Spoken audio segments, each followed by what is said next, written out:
अस्सलाम वालेकुम रहमतुल्लाहि व बरकातहू।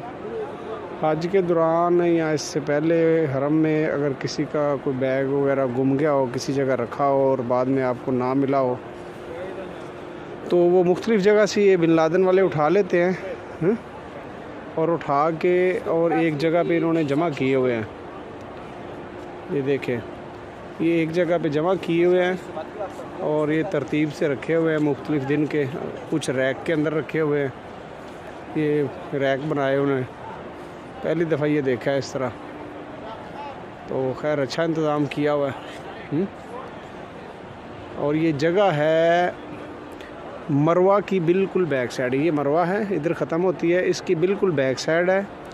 और ये मलक अब्दुल्ला का तोसी वाली जगह है, बिल्कुल एंड लगता है मरवा वाली साइड पे। तो ऊपर जो है ना, ये ऊंची जगह है एक, कि इधर